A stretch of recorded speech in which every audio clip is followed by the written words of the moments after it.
Hi there from Chicago. Glad to have you with us here on Big Ten Today, presented by Taco Bell. Mike Hall, Anthony Herron. And if you joined us yesterday, you know this is how Anthony wants to start the show.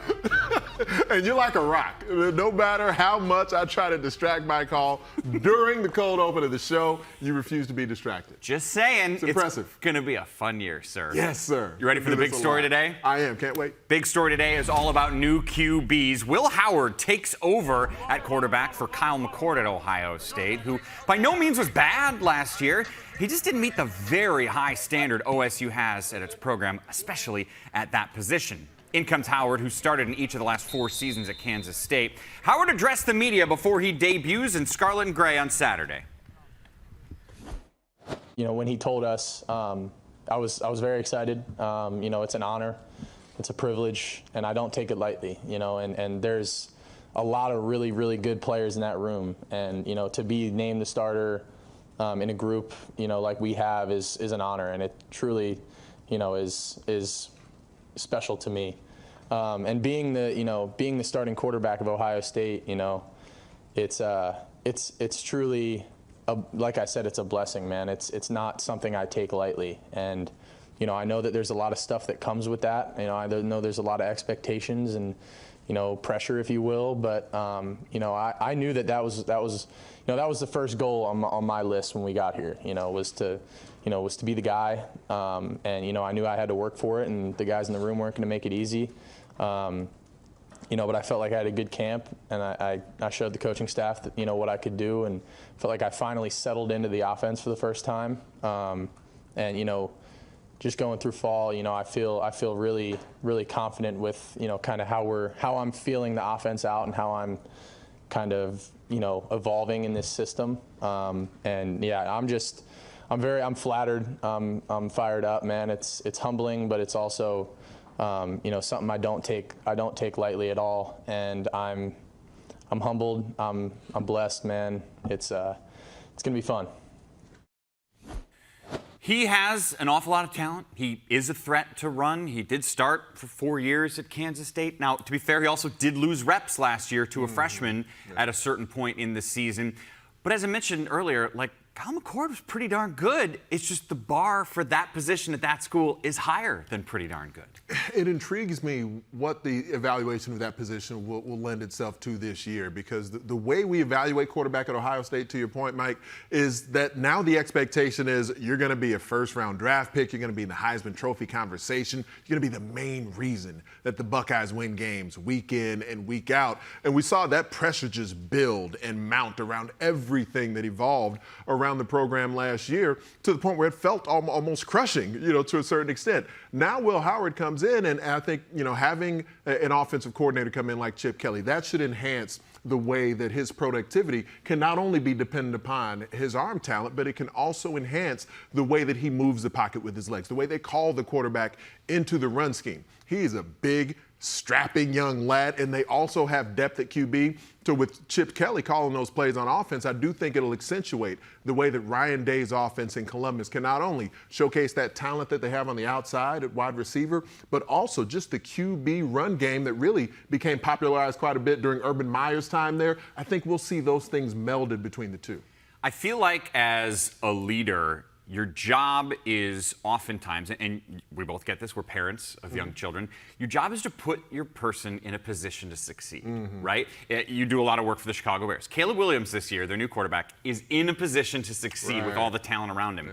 Howard is in that position. I mean, you could still argue, this is maybe 2 or 3 years in a row now, arguably the deepest, most talented position room in the country is wide receivers at Ohio State, and he's got 2 superstar running backs to hand the ball off to also. To be in that spot, it should take pressure off of his desire to take risks, his desire to search for the big play, and the way that the team is able to control games. That's really, during the early part of Ryan Day's time there, that was one of the questions that I had about just the way he managed games on the whole, whether or not his style, the volume of passing that he called, yes, it could lead to big points, but it did allow game control to lapse at times for the Buckeyes. So now not only that combination between Ryan Day and Chip Kelly, but all this talent that's infused at receiver, at running back, the QB run game. They've got access to so many different things, and also one of the top defenses in the country. Right. So there's so much of this that takes pressure off of Will Howard. Now,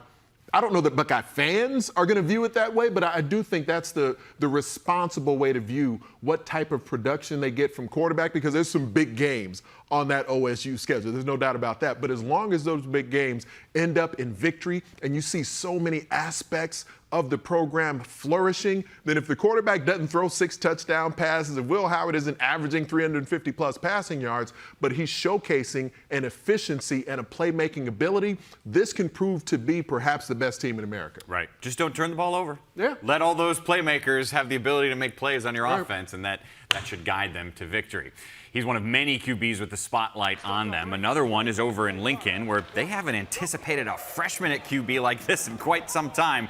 Dylan Raiola named the starter just a few days ago. He's just a few months removed from playing in high school. The freshman was a top 10 overall ranked prospect this past recruiting cycle. Here's what's on his mind now that he's the starter Saturday against UTEP. Yeah, it was emotional, honestly. I mean, the first thing I did was call my mom, call my dad. You know, very, very thankful for them. You know, I wouldn't be here without them. And then my brother and my sister, made sure I called them and let them know I appreciate them very much. There's a lot of other people I could thank, but you know, just due to time right now. Yeah, it was a good conversation. You know, it was a fun competition, and you know, I still love Danny, still love Heinrich, and like they push me every day. So I can't thank them enough for what they did, and you know, helped me be where I am as well. Dylan, how did they give you that news? Say it again. How did they give you that news that you're? I guess Coach Rule just after practice was just like, "Hey, you're our starting quarterback. Congratulations," and that was it. And he went to the media, and it was just quick. You know, it's about our team. You know, I don't want to make it about me or what I do, and I can't win the game by myself. So it's going to take all 11 on both sides of the ball, and that's our focus. If you could give a message to Husker Nation, the fans, about what they can expect from you and this team and what they're going to bring to the table, what would that be? Buckle up. It's going to be a fun ride. Love the attitude, right? That's what you want from your quarterback, too. A little bit of confidence, excitement to do the job. Such a different type of pressure on him than on Will Howard, though. And Will Howard has come by the level of maturity that we heard from him there. He's come by that through years of service and starting in college football and been on big stages before.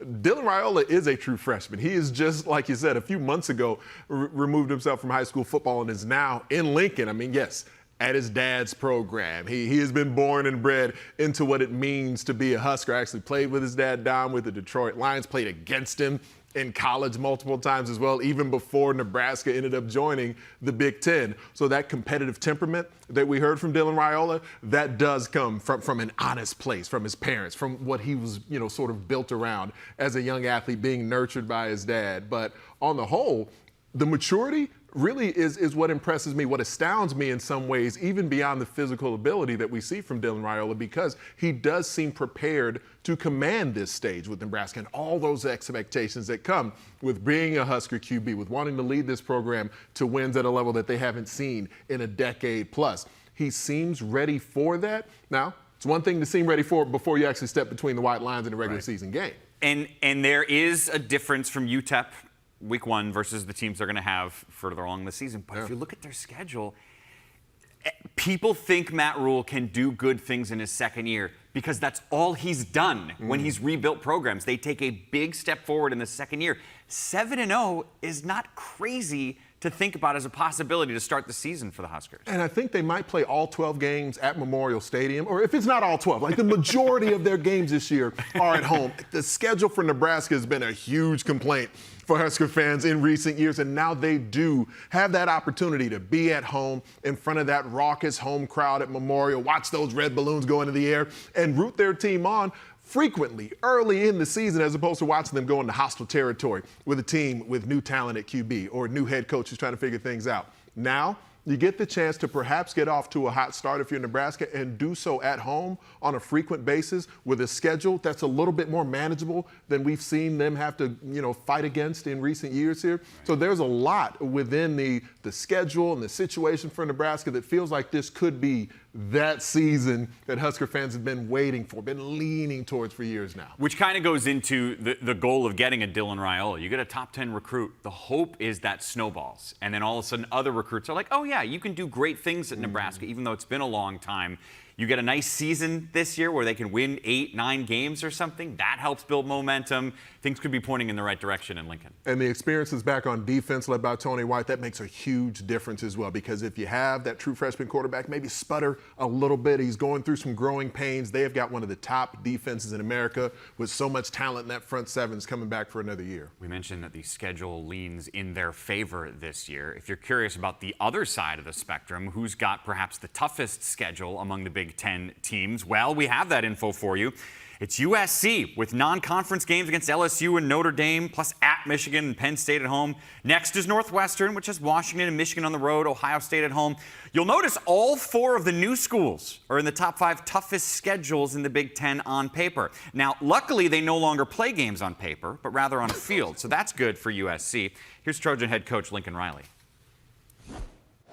I mean, these games are fun. I've been in a couple of these big ones in early seasons, and they're great because you look forward to it all off season. It's a great way to start the season, and so, no, I think it's a positive. First games, there's always a sense of new and excitement, and you're kind of waiting to see what you really are and what the opponent really is. I think you always feel that, but I like it. I like playing a marquee game early. I like playing a really good opponent early. I think there's a ton of positives, and like I said, I think there's been a momentum and an excitement about this that's been building for a long time. It feels like a lot of these last few years, and probably, with quarterbacks, either graduating or transferring or doing all that they do, and then obviously all the coaching turnover the last several years, it feels like more of the first games have been like this, where you feel like, you watch people, but you feel like, all right, we're not maybe seeing exactly what it's going to be, or if you're having to watch a different opponent or a player from a different school, a coach from a different school. So it is what it is. As I said last night on the show, there's parts of it that, yeah, sometimes you wish you were just sitting there watching the people that you're going to play, like do exactly what they're going to do, or at least run their system. But then the flip side of it is, it's their first game in a lot of areas too. The playoff expanding this year to 12 teams means that squads like these you see here would benefit greatly. Think how many playoffs in the last 10 years teams like these would have made. No one knows that more than Penn State. We bring in Greg Pickle now, who covers the Nittany Lions for Blue White Illustrated. And just on my unofficial count, Greg, if you go back the last 10 years, I got Penn State making the playoffs 6 times if it were a 12-team playoff the last decade. So are the expectations there in State College to make the playoff this year? The expectation, Mike, it's good to be with you. The expectation is to make the playoff and then win a game in it. I think at this point, Penn State, as you point out there, is sort of the poster child for the 12-team playoff and what could be as it relates to getting into that postseason tournament. If it was expanded prior to this year, it was, of course, not. Penn State, as everyone knows, has been on the outside looking in because of the fact that it was not able to get into the 4-team version. But with the 12-team version, there's no excuse not to make it. And I think for most Penn State fans, it's not just about making it. I think if Penn State would probably say the same thing, it's about winning in that postseason tournament once you get in. And, if you get a bye, maybe that changes things a little bit in terms of needing to win a game. But if you find yourself in the first round, I do think many Penn State fans would be greatly disappointed if Penn State did not at least move on to the second round, the quarterfinals. So that's sort of the way I think Penn State looks at things right now. I think that's the expectation for this team, is to not just get there, but also get a win and see where things go from there. If they're going to do that, they'll need improved play from Drew Aller, who by no means was bad last year, but especially in those biggest games against the toughest teams, they just didn't have great quarterback play. There's a new offensive coordinator now. He's had another year of experience now. What are the expectations for Aller? Yeah, so going into this year, certainly as a second-year starter, they're higher than they were a year ago. But, one of his teammates, Nick Dawkins, was talking to the media this week leading into West Virginia and made a fair point that, if you think the expectations externally were high for Drew Aller last year, what do you think they were internally for himself, knowing what he was potentially going to be a part of as his Penn State starter for the first time? So I do think that there will be a lot less nerves this year, a lot less, foreplay to some degree in those biggest moments, which, again, I think with Penn State, the key here is everyone across the board, not just Drew Aller, needs to be at their best in the biggest moments, in the biggest games. And so that is going to be the expectation for him and for this team this year. And so I look at him as a guy that when you talk to him this year, I certainly see a little bit more confidence, a little bit more of the leadership qualities that you would expect out of a second-year starting quarterback. And then on the field, Andy Kotelnicki was brought here to help Penn State increase its explosive play numbers, among other things. And part of that is unlocking Drew Aller and this offense to work downfield a little bit more and to find ways to get guys in space. And so when you put those two things together, that's how this Penn State offense and Drew Aller will be judged in 2024. Well, and I remember last year talking to some high-ranking members on the staff, and they said, listen, we do think Aller can get better, but we also think a lot of this is on the wide receivers who have to find a way to get open more effectively than they have been. One of the main differences in the roster this year is Julian Fleming is now there, who was loaded with talent, was a superstar prospect, but never cracked that incredibly deep Ohio State wide receiver room in the way he wanted to. Now he's here. From what you've heard and from what you've seen from the staff and the players and everything, what are we going to see from him this year? Yeah, Julian Fleming's a guy that came into Penn State this offseason and quickly earned the respect of his teammates and his coaches, and he brings a lot of, I think the word would be he's reliable, right? He's a guy who you know what you're going to get most of the time. He is on the field. He's a solid pass catcher. He can get, open and get himself open. We saw that when he was at Ohio State. Is he going to be the number one? I don't know about that, but is he a strong presence as a leader in this room and as a guy you can count on? Yes, and there's no question Penn State missed that last year. So he will have a role in this offense. The two we've heard the most about this preseason are Trey Wallace and Liam Clifford. Wallace, of course, a guy that's shown a lot of potential when he was on the field.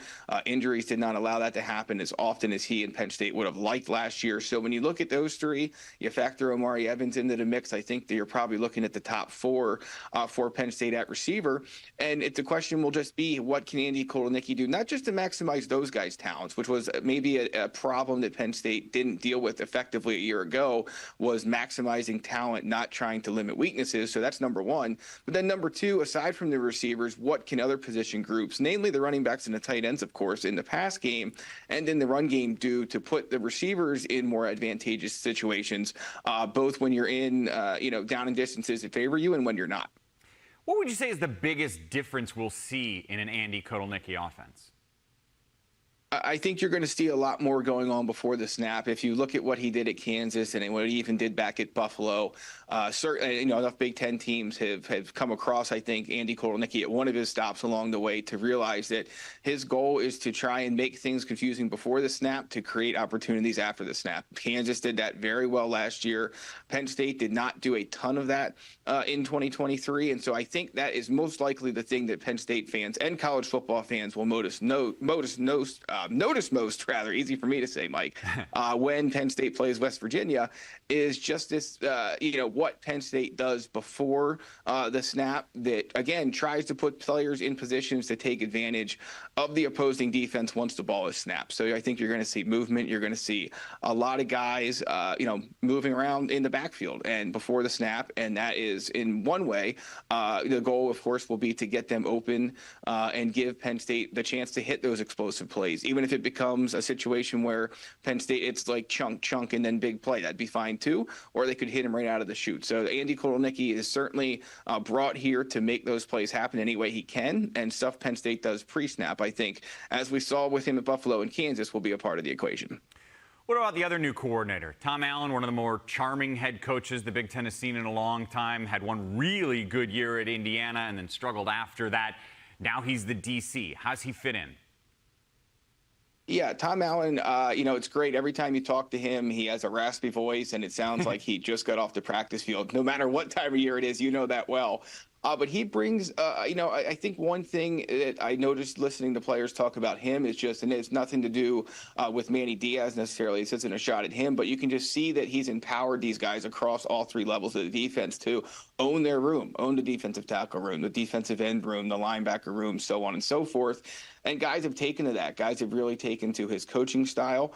And I think that he brings to Penn State a lot of experience. And, what will he do differently than Manny Diaz? We'll have to wait and see. I think James Franklin is 100% correct when he has said, as he often has this offseason, that no matter who has been the coordinator, Penn State has played pretty good defense on his watch. And so Tom Allen is going to come here and try and blend a little bit of what they've done in the past with what he has done. You're going to see more of the 4-2-5 looks from him this year, and they'll bring a third safety in and so on and so forth. And, obviously that's something that James Franklin's talked about, that before Manny Diaz, that was before they got to Penn State, that was what he did with, Brent Pry and some of the other guys he's been with. So this is not a complete departure from what they've done. And they're going to be a 4-3 team. Don't mistake me. But ultimately, you're going to see a lot of different looks from Tom Allen that you've probably seen over the years that James Franklin's been at Penn State, but maybe you'll see more of some of them than you have in years past. Final thing, last 10 seconds here. West Virginia this weekend. Give me one thing you're going to be looking for in this game in particular. Yeah, we spent all season talking about the receivers. West Virginia has a lot of transfer additions in the secondary. So what does that matchup look like? I think it'll tell us a lot about where both of these teams can go in 2024. Greg Pickle, great stuff on Penn State. Thanks for your time, man. Appreciate it. Thank you.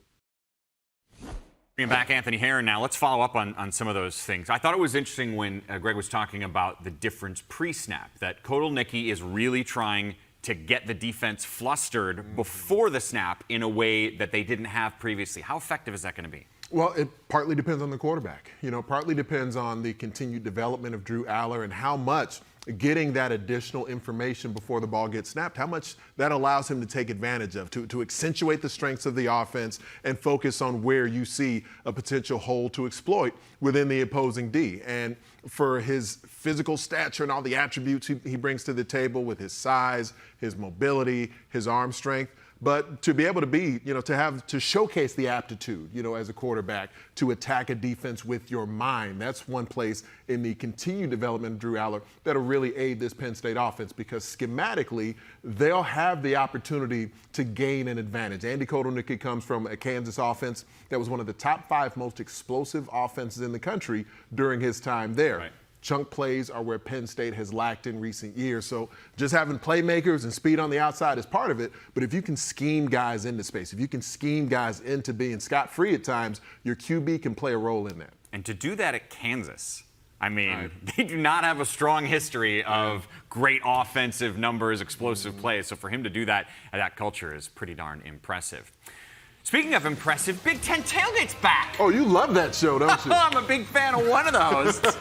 Tyvis Powell. Tyvis is really great, isn't he? He and I will be on the road from West Lafayette with 90 minutes of fun getting you ready for the first full day of the college football season.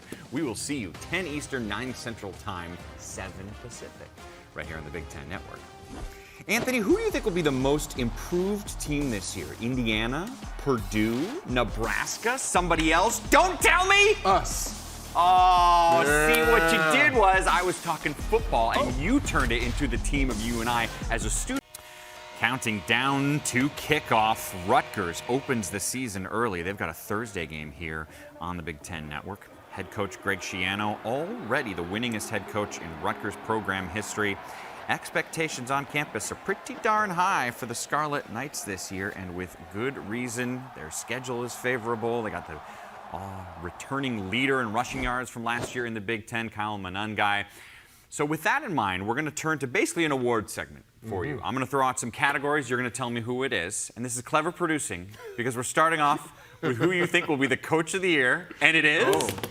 I believe it'll be Greg Schiano from Rutgers. And the reason why is not because I think Rutgers is going to win the Big Ten Conference. There's some other coaches in the Big Ten who would likely need to win the entire conference to be awarded Big Ten Coach of the Year, Ryan Day or Dan Lanning, and they may end up doing that with their amazing teams. But the growth pattern that we've seen Rutgers experiencing here in recent years, the trajectory of where their program has begun to go, leads me to believe this is going to be the best season in this iteration of Greg Schiano at Rutgers. And if they end up being a 9 9 or a 10-win squad or something like that, how could you not consider Greg Schiano for Coach of the Year? Especially because some of their key players on that amazing defense are banged up during the offseason and make a key acquisition at QB. But if everything kind of comes together in the way I think it might for Rutgers, Schiano is going to be my guy. Yeah, Mohamed Touré, a big part of that defense, won't be with them this season due to an early injury. If they can overcome that and win, like you said, 9 games feels realistic for the Scarlet Knights, which is saying something. Next up, your Offensive Player of the Year. Almost always it goes to a quarterback. Usually. Most of the time to Ohio State. Who are you going with? This one might surprise folks, but I was swayed a bit by what I heard Luke Fickell saying in Indianapolis at Big Ten football media days, because the offensive line for Wisconsin, which was a lot of the storyline last year where folks wondered why the run game didn't look exactly like we anticipated it would for much of the season. He took a very physical approach over this offseason, and the return of Ches Malusi to the lineup, healthy, I believe he's going to have a fantastic season. And what he'll be able to do in making sure that his quarterback, the new quarterback, Tyler Van Dyke, won't have too much pressure on his shoulders. There's enough experience at returns. But as much as anything, the approach from Phil Longo, I think, will lead to Ches Malusi, who, when he's been healthy, man, he has been so combustible as a talent in the open field. And the ferocity that he runs with, the offensive line feeds off of that. And so I think on the whole, if there's any one player in the conference that'll impact the success and failure of his team, it's hard to argue, in my opinion, that there's anyone more impactful than Ches Malusi. I did not see that coming, man. Yeah. If you had 25 other people who study the Big Ten like you do, how many of them would pick Malusi, you think, as offensive player there? Right? Zero. Yeah. That's a fascinating pick. Yeah. Now, you mentioned he has been injured. 3 straight years he's been injured. You're not worried about that coming up a 4th year? I'm worried. I'm pensive about it. But, I mean, he's put in all the work, all the requisite work you want to put in over the offseason. And we've seen stories like this before where the player has that last best opportunity to sort of seize the moment. And when he's been out there, he is exceptional as a talent, as a runner. And because the program on the whole feeds off of Ches Malusi in that way, I do think that a healthy version of him can be the Big Ten Offensive Player of the Year. And yes, I'm expecting him to be able to maintain health. And he will have a running back mate in the backfield that will share some of the load with him. Right. Yeah, man, I mean, even a running back, I would have thought, oh, maybe he's going to go Donovan Edwards or maybe Trevion Henderson. All right, keep the tape. Yes. Producer Rob, keep the tape. Let's bring this back in December and see if you were right. How about Defensive Player of the Year in the Big Ten? Who's it going to be? This, to me, is a fun one because there are so many amazing options in this conference for Big Ten Defensive Player of the Year. But when you kind of factor in the scheme matched with the talent, matched with some of the storyline that would go, I'm going with Abdul Carter for my Big Ten Defensive Player of the Year because he's a guy who, we know how amazing he's been. He's been all Big Ten multiple times, a lot of preseason All-America accolades going into this fall. But then the storyline of him switching positions where he had been an incredible off-ball linebacker in that attacking style with Manny Diaz leading the way. We see him making plays in pass coverage, the blitz ability that he showcased wearing the sticks. Folks know what that means in State College. So now moving up to what are more primarily, not at all times, not 100% of the time, but being an edge defender, being more of a defensive end within the scheme of Tom Allen. He's still going to have that same attack, and we've seen him showcase a variety of pass rush moves that I think will very much suit the defensive end position and the way he can attack the opposing backfield. So it's going to be a defense littered with talent already. So I do believe Abdul Carter because he's a known commodity as a playmaker, and the position switch, when folks see him making plays, they're going to go gaga over it. Well, I mentioned yesterday, I think he's the most exciting defensive player in the Big Ten. You mentioned today, you think he'll be the best defensive player Feeding off of in you, the Mike. Big Ten. Well done. Freshman of the Year. There's a few intriguing names. Who's it going to be?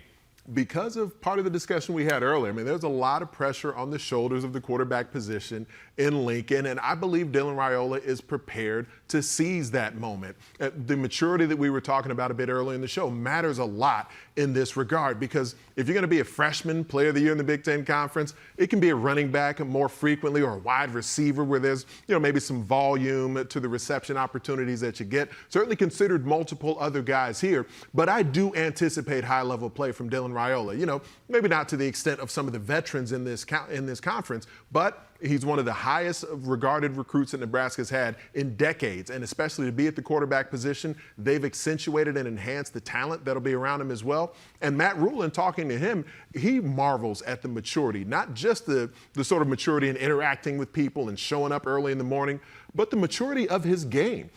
Dylan Raiola as a quarterback, some of the pre-snap recognition, some of the things he does mechanically are beyond his years. So I do believe we'll see a guy behind center for the Huskers that is going to be in a position to make plays. We'll see him grow and mature throughout the season and play at a level I believe he'll win this award. He is the highest ranked Husker recruit in the internet era, higher than Ndamukong Suh or anybody else they've had. I will say Jeremiah Smith is the #1 overall recruit. Right. And the reason you didn't take him, I assume, is because he's got so many other wide receivers. He's going to share the load. Right. He's going to share the load a lot. He's going to have his fair share of highlights, but it'll be a shared sort of a highlight package that he'll have with other Ohio State players. Every year in the Big Ten, there is a game so special, it's called the game. It is Ohio State, Michigan. Yeah.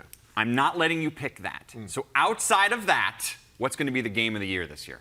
Well, we will see fairly early in the season two teams who are in the championship picture, not just the Big Ten championship picture, but the national championship picture when Ohio State travels to Eugene, faces the Oregon Ducks. We don't have a catchy nickname for it, but we have seen the Ducks and the Bucks match Ducks up and on Bucks. occasion. Ducks and Bucks, the Duck and Buck Bowl? I don't know. We got to figure out something. The Agricultural Bowl, who knows what we'll call it, but that's going to be the game of the year because of the implications going into it. And then, frankly, we may see it a second time later in the Big Ten championship game. We may even see it a third time in the college football playoff, who knows? But that first time we see it and the magnitude of what that game will feel like going in, knowing that everyone at Autzen Stadium is going to be at a fever pitch with Ohio State coming to town, then yes, I believe when you look at the whole scope of the season, that will be the game of the year. That is not named the game.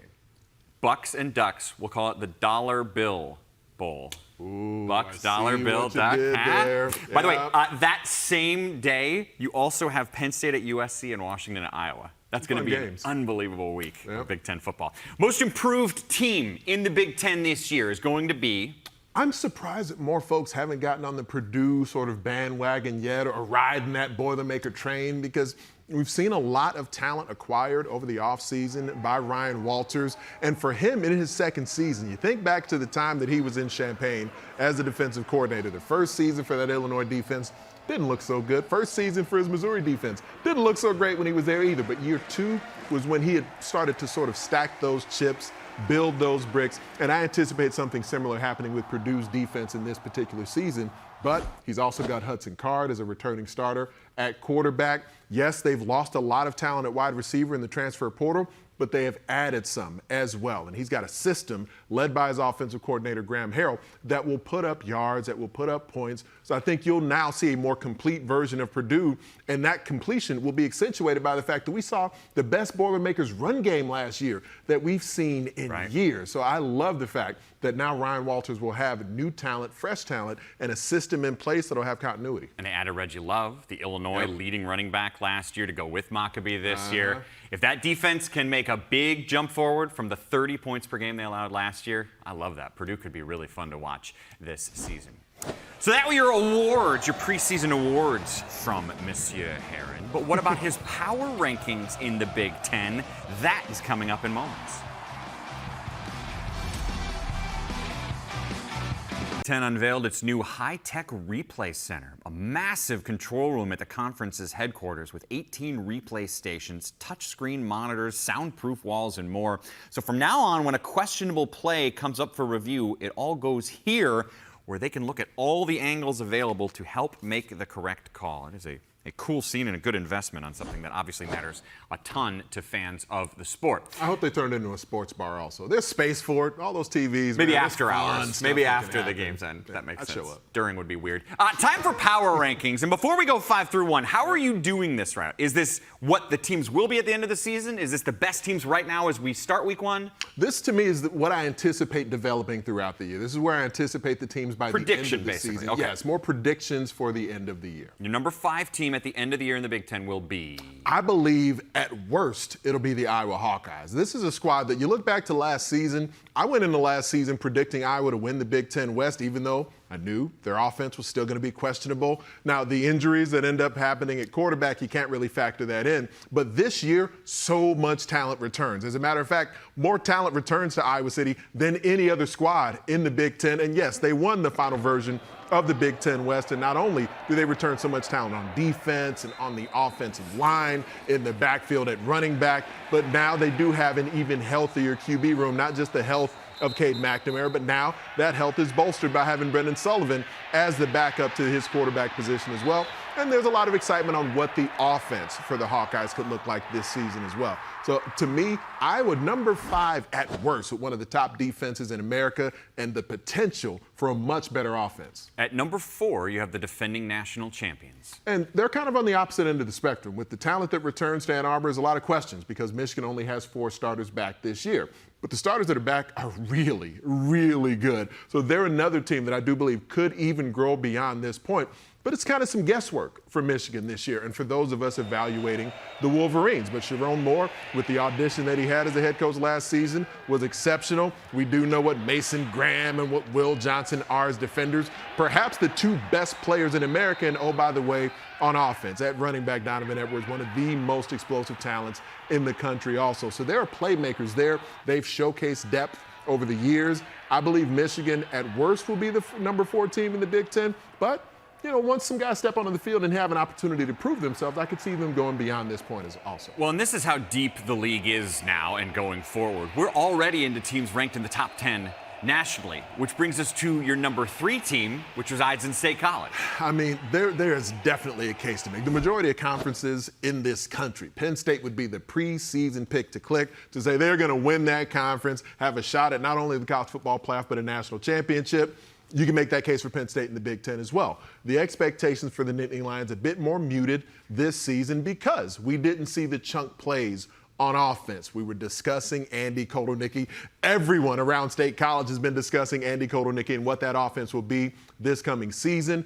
Between all the pre-snap motion and some of the disguise that'll be there for them offensively, the helmet communication, and just listen to James Franklin talking about that a bit this week, for how that'll end up allowing his quarterback, Drew Aller, to be more prepared pre-snap to try and take advantage of what the opposing defense will do. So there's a lot of excitement about what Penn State can be on both sides of the ball. But that offense, I do believe they'll become a more explosive version of themselves. I don't think any of this was as controversial as your Ches Malusi pick was earlier. I think most people could see a similar 3-4-5. But I do think there's legitimate debate on who is 1 or 2. It's Oregon and Ohio State. What order are you going? Start with number 2. A lot of folks have been picking the Oregon Ducks to win the Big Ten, maybe win the national championship. I've got Oregon at number 2. You know, the line of scrimmage is impressive for the Ducks, but I would say that especially for where they're at on offense, you know, Dylan Gabriel is going to be a guy who's going to play at a really high level. He might be a record-setting quarterback on the national stage for them in stepping in this season, but the duration of the year, the duration of playing Big Ten football, getting into the conference slate week in and week out, that'll be a different brand of test than we've seen Oregon have to respond to in recent years. And Dan Lanning, as a third-year coach, has yet to win a conference championship, has yet to make a college football playoff. So I would say there's just not as many proven commodities in Eugene as there are in Columbus. That's why I have Ohio State at number 1, as I view just everything that shakes out in the Big Ten. It's not just about the roster of players, the talent that's been assembled for the Bucks, but it's also that coaching staff. Ryan Day has shown himself as one of the best coaches in America, but you add Chip Kelly into the mix. A year ago at this time, folks were questioning whether or not Jim Knowles could figure out how to have an amazing defense in Columbus. Now there is no question at all about that. And he's got even more talent on that side of the football. So this is, you know, between Ohio State and Georgia, probably the 2 best rosters in the country. But I believe beyond the roster, the way that Ohio State comes into this season, this matters. There are guys who returned to Columbus for another year and sort of shunned the National Football League because they have something to prove. They want those gold pants. There is something they plan to earn. And remember, you have seen coaches turn corners in their career. Jim Harbaugh lost the first 5 games he coached to Ohio State, and the 6th was the COVID year when they probably would have got trounced. And then he won the next 3 in a row. Perhaps we'll see Ryan Day turn a corner. But again, right now, Anthony's preseason prediction for the top 5 teams in the Big Ten go Iowa, Michigan, Penn State, the Ducks, and then the Bucks. Well, are you at home watching this? You had a chance to cover Pac-12 games for a long time. I, this summer, had a chance to go to all of the new 4 schools for our big welcome shows that we aired starting in August. Let's walk through some of these, all 4 of these new places, and you and I can give people an idea of what it's like to be there, in case you're a fan that wants to travel there. So, for example, UCLA, famous stadium, the Rose Bowl. They'll have home games this year for Indiana, Minnesota, Iowa, and Oregon. Although Oregon fans already know what it's like. So for those fan bases, what's it like going to a UCLA game? I mean, to show up and just feel the history that is there in the Rose Bowl, it's hard not to step into that venue and sort of be enveloped by the emotion of everything that's been experienced there over the years. If you are a fan of the history of college football and know everything that's happened there, and yes, most of it has been in the postseason structure, but there's so much rich history with that football program as well. And the Rose Bowl is one of the cathedrals of the sport, and you feel that when you step into American sports, not just college football. Right. You feel that when you step into the Rose Bowl. And they do cool things. California Love at the beginning of the fourth quarter, sort of like Jump Around at Wisconsin. They have a light show at UCLA there. It's a good experience. USC home is the LA Memorial Coliseum. Been there forever. The World Series has been there. 3 Super Bowls have been played there. The third Olympics is going to be played there in 4 years. Yeah, I mean, pretty cool. Everything. Every major sport, it feels like, finds its way to the Coli. And especially, man, when USC is great, the Coli is rocking. Folks are showing up and they're looking for big events, and they've had so many amazing players in the history of that program. And now you accentuate that with having the Big Ten be a part of that on a regular basis. Trojan fans are there, the amazing fight song also. But when you go out there, you see the sword get stabbed there at midfield from the Trojan as he steps off the horse. There's a lot of great pageantry that is associated with USC football, and now you get the opportunity to have that be a regular part of the Big Ten. It is gorgeous there. Wisconsin, Penn State, Rutgers, and Nebraska fans can travel there this year. Should they call it the Coli like you did, or do you just make that up right now? No, I think they should. Does anyone call it that but you? I can't say for sure, but my impression is yes. If they don't, they should. There's a reason Washington Stadium is known as the greatest setting in college football. They even have it on the field. It is a part of the DNA, and visiting there this summer, man, does it live up to it. There was one time where I was calling a Washington game where I got stuck on the bridge as I'm getting ready to pass Lake Washington. And, going there a few hours beforehand anyway, but there's some boats that are going to go by. And just to sit and take in the vista that is everything around Husky Stadium and everyone sailgating up, prepared for a football Saturday. It is as glamorous gets, and it's not because there's a million celebrities out there, but just the aura of what you're witnessing for a college football setting is just majestic. And oh, by the way, yes, the structure itself is kind of metallic, so the sound reverberates throughout Husky Stadium. You get an echo effect, and so when that place is full, which it very frequently is, it is one of the more intimidating places to play in the country. I was saying this when I was there. It was an empty stadium, and I felt like I was at Beaver Stadium. We're like, you didn't need 108,000. You just get it. You feel it there. By the way, if you go, read Boys in the Boat beforehand. All right. Because it's a great book, and Montlake Cut is right there. The old facility where they won that gold medal is still there right next to the stadium. I saw the movie, the whole read. Okay, well, some of us are educated. Last one, Autzen, a smaller stadium, but really powerful on game day. When you talk about combining pageantry with the packed-in nature of those fans, the fanaticism of the Oregon Ducks crowd, and what they do when they show up, and yes, the duck rolling out there on the motorcycle, so many traditions, so many chants, so much that the people are prepared for when they show up on game day. I've been out there tailgating with the folks in Eugene beforehand, and yes, getting to call a game there is quite an experience also. And then going into the fourth quarter, when they start to play, the clips from Animal House and everything that goes with just that in-game atmosphere. Everyone soaks it all up. I really hope Big Ten fans make it a point to go check it out. I felt like Eugene was as a campus, most like a Big Ten campus, in that every window has an O or a duck. In the way that at Purdue, every window has a P or a train. It has that vibe to me. Yeah, it's not LA or Seattle. It's not Correct. kind of a major city with a college team in it. Everything in Eugene revolves around the Oregon Ducks. Yeah, a surprisingly loud stadium, impactful place. And if you're fans of Michigan State, Ohio State, Illinois, or Maryland, you will get a chance to go out there and watch your team. You make me want to kick my heel. Well, I don't know. Are we going to have to pay money? Probably. Put my hands back and Again, sorry, Mark. Francois, I'm not singing it. Legal, talk to Anthony. I didn't do this. I lip sing it.